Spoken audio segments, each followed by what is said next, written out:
Smart 24, driving business.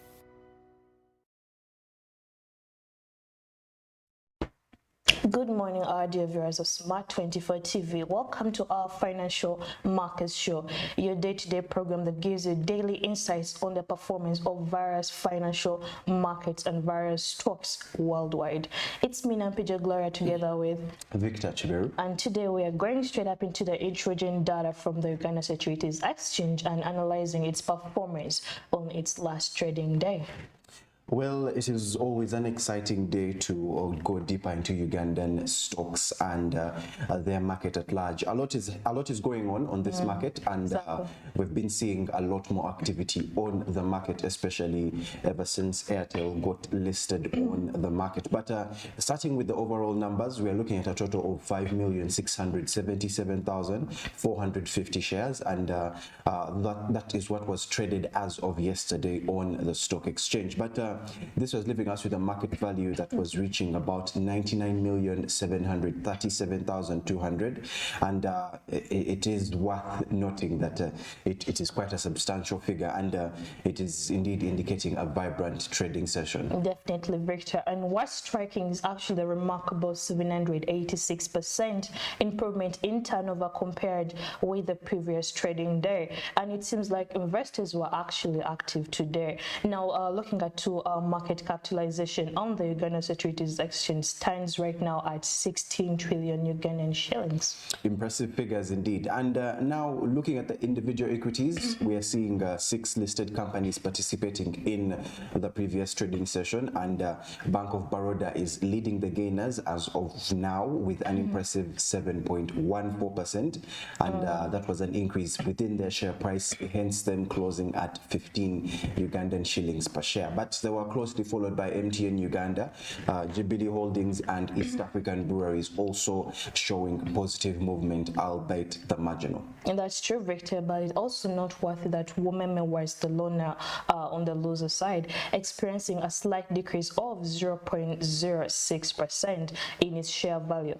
And let's dive into the volumes traded, Victor. We have Bank of Baroda that actually traded the highest trading volume, and with around 5.05 million deals and shares that were exchanging hands yesterday, followed by Stanbic Bank Uganda and Airtel and MTN Uganda.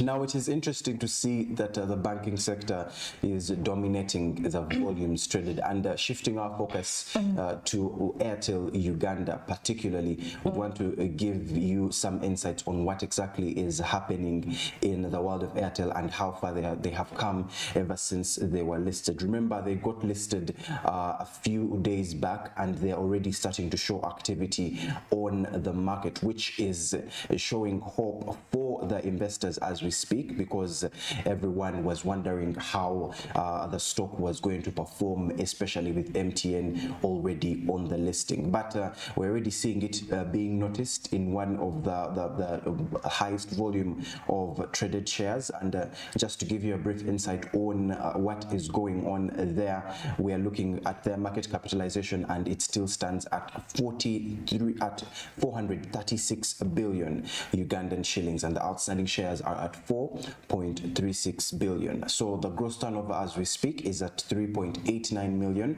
and the trading volume that has put them at where they are as we speak is 38,850, which we must say is it is quite a number for the days that they have been on the market, and we are expecting to see a lot more participation from them. But for any investor that still wishes to get into the market and try and involve themselves in trading of these Airtel shares, Gloria, what information do you have on how Airtel is being listed on the Uganda Securities Exchange? Well, currently Airtel Uganda is listed under the ticker symbol of Airtel, and looking into its last trading day, it closed the day with its share price at 100 Ugandan shillings per share, and that was of November 14th, 2023. So right now it's the 5th most traded stock on the Uganda Securities Exchange over this past week, and Airtel has traded around 52,560 shares with 5.26 million over the period. Indeed, and just looking at the volume high, it is still at 38,000. And that was achieved on November 14th of the same period. But we're looking at an average of around 8,760 traded shares per session, and shares valued at about 5.26 million over the same period. But going back to the Uganda Securities Exchange at large, we want to shift our focus onto the market indices as of now. So Gloria, what do you have for us? We're looking at the USE local company index. It actually increased by 0.27% to reach around 280.24 points. This translates to a one-week loss of 0.18%, a four-week gain of 0.19%, and a year-to-date gain of 2.78%. In this case, it looks like the local company is actually holding up better and are doing a great job. So, you know, this indices actually give us a snapshot of the company's overall performance and the market at large and its health, and the specific performance of these various local companies, now considering the year-to-date performance and losses in the Uganda All-Share Index. Investors might be a bit cautious because we need to explore the factors actually that could be contributing to this downward trend. Yes, and it is essential to look beyond the numbers and the actually specific sectors driving this decline, or is it a broader market sentiment we are looking at? But perhaps external factors like global economic trends or local economic indicators could be at play. But just considering the gainers side, Bank of Baroda Uganda actually seems to be a standout performer today, and we should investigate what factors are contributing to the significant share price. What is going on within the walls of Baroda as we speak, and was there any recent news or financial reports or any strategic moves that could have influenced the investor sentiment? Absolutely, Victor. It's actually crucial to provide our viewers with a comprehensive understanding on the market dynamics. So exploring the reasons behind the winners and the losers, as well as the broader economic context at large, will give them a clear picture of what's driving this market movement. Indeed. So ensure to stay tuned into Smart 24 and the Time for Financial Markets program. You will never get to be caught off guard in terms of news concerning financial markets. But shifting our focus to Nairobi, and as we already know, it is a major financial market in East Africa, in the region, and there's a lot going on within that market as we speak. But Gloria, what do you have for us? Well, looking into the Nairobi Securities Exchange, always a pleasure actually to discuss this one. We've seen a total of around 4,762,500 shares that were traded in around 990 deals. So this actually amounts to a market capitalization of 60,500,371 Kenyan shillings. Victor, what's your take on these figures? Well, it is interesting to note that a 60% decline in the number of deals compared to the previous trading day is visible, but the market value remains substantial, and it is reflecting continued activity in the Nairobi Securities Exchange. But the capital market capitalization is it stands at 1.4 trillion Kenyan shillings, and as usual, this is indicating overall value of all the listed companies. Right, and looking at the individual equities, we observed 19 losses and 18 gainers. So we have Liberty Kenya Holdings that actually led the gainers with a remarkable 10% share price appreciation. What factors do you think could have contributed to this uprise in its share price appreciation? Well, Liberty Kenya Holdings is showing impressive performance, and it could be attributed to various factors, but in this case we're looking at positive market sentiment and strong financial results, even specific company developments. But investors actually often respond positively to news, and this drives up the demand for the stock. stock. Interesting. And on the flip side, we have Home Africa that experienced a 9.09 share price depreciation. And I'm here wondering what could have led to this downward surge in its share price appreciation from Home Africa. Well, the price depreciation can also result from a range of factors, but we are looking at poor financial results in this case and unfavorable market conditions, and it is really crucial to delve into Home Africa's recent developments and financial health to better understand the reasons behind this decline. But just moving on to the most traded stocks, we're looking at Safaricom, and it recorded the highest volume of 1.88 million shares. So, Gloria, what is your analysis of Safaricom's dominance in today's trading? Well, Safaricom is a heavyweight in Kenya's market, and its high trading volume is not surprising at all. So, investors often view Safaricom actually as a stable and a reliable investment looking at its consistent trading activity.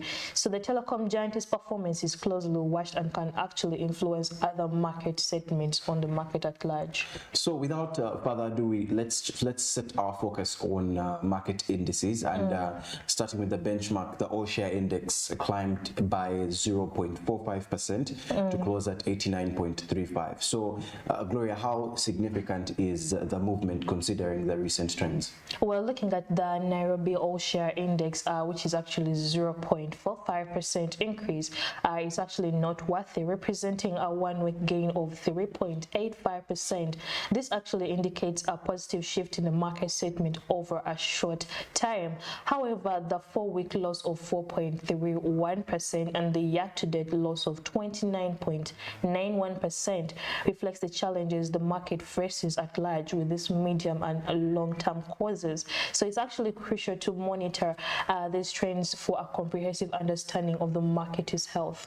And looking at other indices, we're looking at the 10-share index, the 20-share index, as well as the 25-share index, and they also showed some positive movements. So positive movements across these indices actually suggest a broad-based improvement in market conditions and everything that falls within that line. But however, the varying degrees of performance actually highlight the diversity within the market, and investors should consider these indices alongside individual stock performances for a comprehensive analysis of market dynamics. But before we leave the region and the Nairobi Securities Exchange in particular, we have some information from Safaricom and news that could be affecting Safaricom's performance as we speak. And just to give you a brief insight, it's actually been a challenging operating environment, and it has really played a significant role in their downturn. But high energy costs, inflation, and a weakening currency, and as well as high interest rates have actually contributed to Safaricom's difficulties. And plus, let's not forget the losses incurred from its operations in Ethiopia. Exactly. Kenya is actually the leading mobile operator, and the company's net profit actually for the first 6 months of this year has taken a hit. This is actually leading to a decline of around 10%. But looking at the net profit that dropped actually from we have 27.18 billion Kenyan shillings, or it could be related to $180 million from around 30.22 billion Kenyan shillings relatable to $200.13 million. So in the same period of the last year, actually the Ethiopian investment alone resulted into a net loss of 14.43 billion Kenyan shillings, or you could relate it to $95.56 million. That is indeed a substantial loss. But the group CEO Peter Ndegwa described this period as an exceptionally challenging one due to the economic headwinds. But he highlighted factors like increased taxation, fuel price hikes, and currency depreciation affecting their business. Exactly, and Ndegwa also mentioned that despite these challenges, Safaricom's performance has been exceptional. Apparently, the undoubted financial statements reveal the total operating costs of 22% to around 37.74 billion Kenyan shillings, or you could say $249 $9.93 million.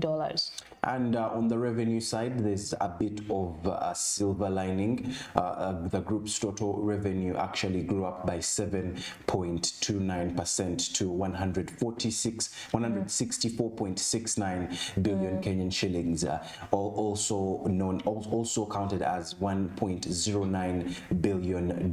But M-Pesa and mobile data revenues also showed strong growth, increasing by 16.5% and 12.5% respectively. And those are actually impressive numbers, Victor. So M-Pesa's revenue grew to around 66.23 Kenyan shillings, actually billion Kenyan shillings, or you could relate it to around $438.6 million. However, the voice revenue took a hit, declining by 3% to around 38.68 billion Kenyan shillings, which you could relate to $256.15 million. So the expansion into Ethiopia actually seems to be a mixed bag. While it contributed to losses, the hyperinflation monetary gain from the Ethiopian operations did boost revenues by 13.09 billion Kenyan shillings, or you could count it as $86.22 million. Absolutely, Victor. And Safaricom's focus on digital services, especially M-Pesa, appears to be paying off. Their CEO actually emphasized the growth of M-Pesa and mobile data, stating their efforts to provide greater value to their customers, which has been actually a key driver.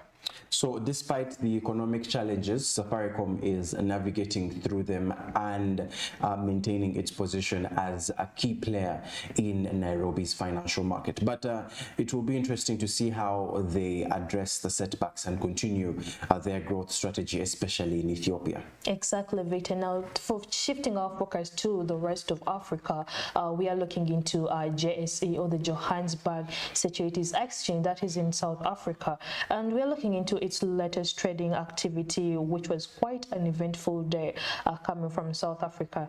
So the JSE always provides in trading developments, as we all know, and today's summary, looking at from its last trading day, that was November 14th, offers a wealth of knowledge to dissect. So diving into the numbers, Victor, what do you have for us? Well, the JSE actually witnessed a total of 450,702,091 shares traded in 359,560 deals, leaving us with a market value of 19,770,140,695.69 rands. So this is comparing.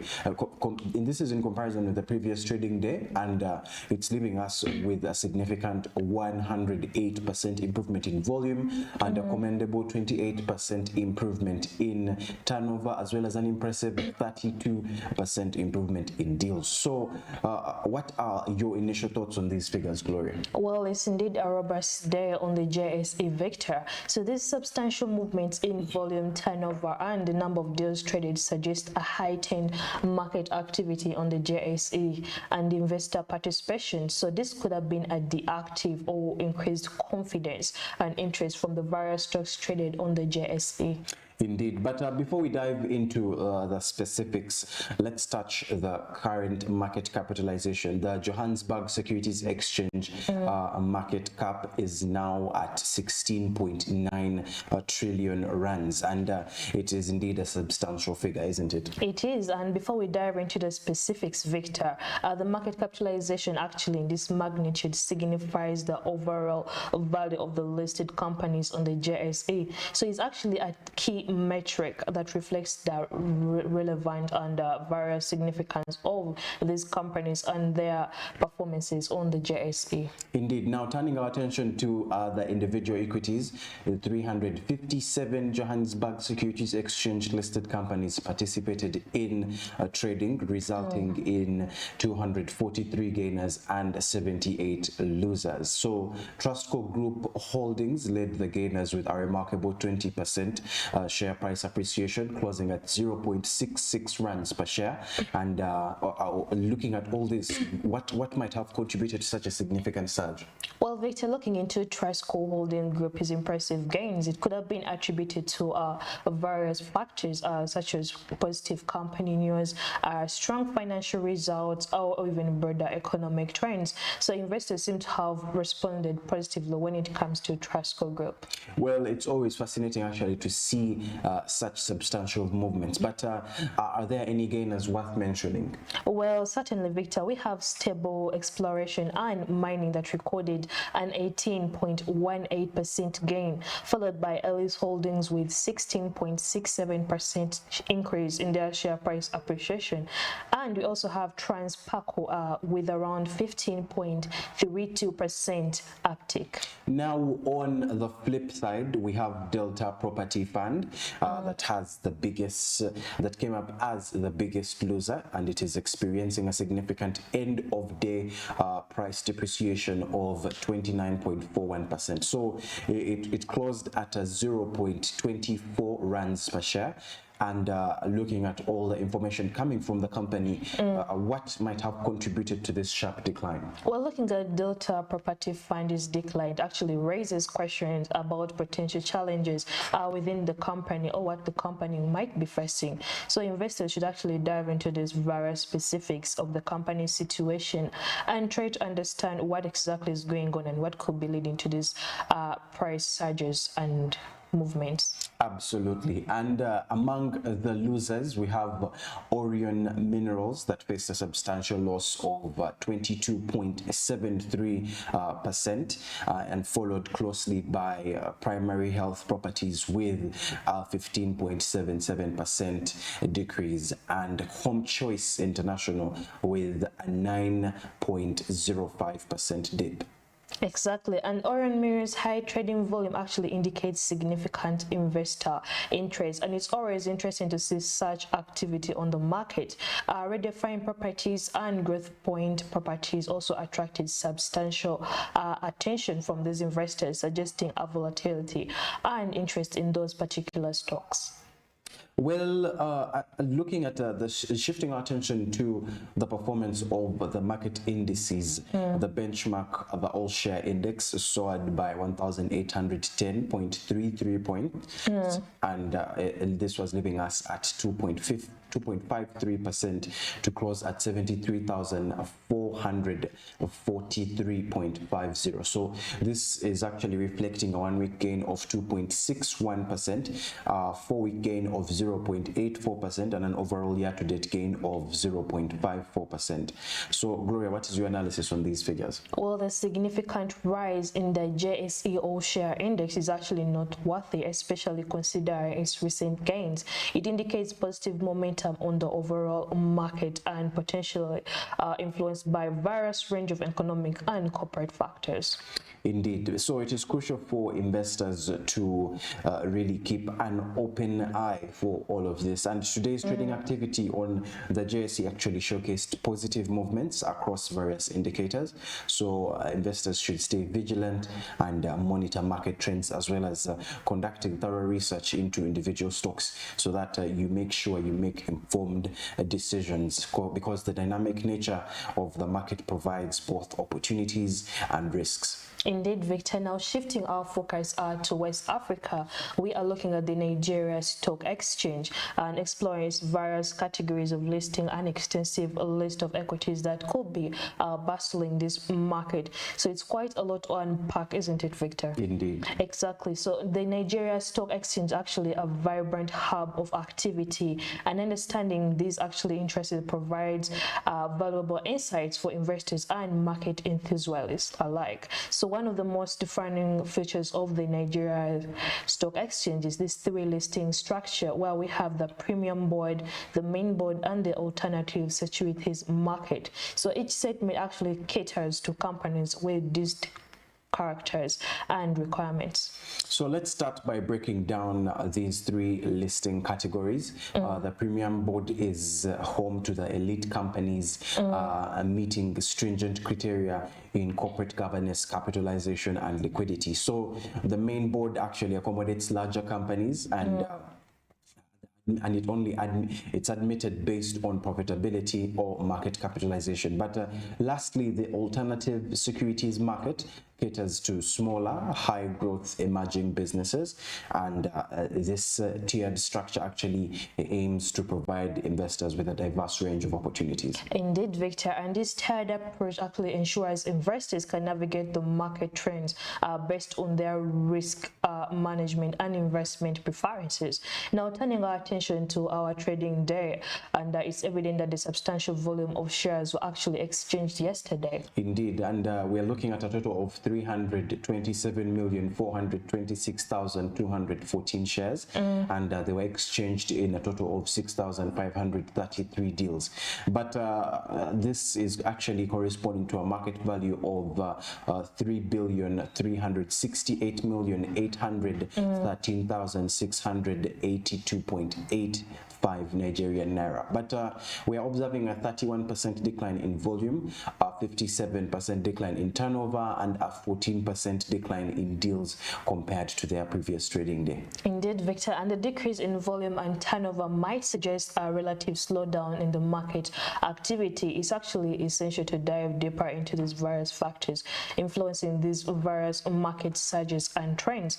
Shifting our focus to the market capitalization on the Nairobi the Nigerian Stock Exchange, we are looking at around 38.9 trillion. So despite the various declines in volume and turnover, the overall market capitalization actually remains substantial, emphasizing the significance of the Nigerian Stock Exchange as a broad factor.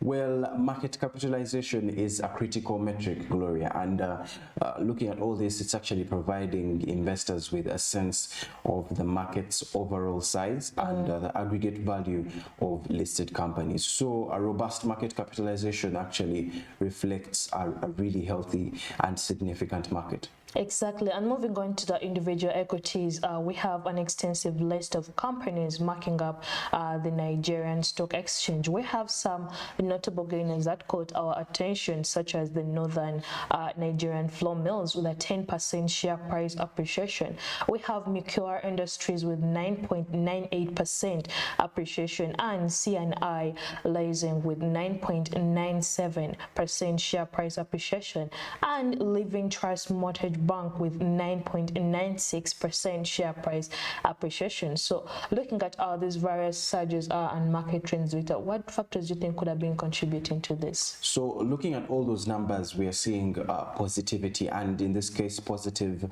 share price movements can actually be influenced by a number of factors we have already stated again and again: financial performance, industry news, looking at the broader economic trends. So investors just need to delve deeper into the specific circumstances surrounding each companies to actually make informed decisions. Indeed, and now looking at the flip side, we have a few notable losers. This is Red Star Express with a 9.76% end of day share price depreciation. We have FNT Cocoa Processors with a 9.29% share price depreciation. We have Mutual Benefits Assurance with 5.77% share price depreciation, and Caverton Offshore Support Group with 4.83% share price depreciation.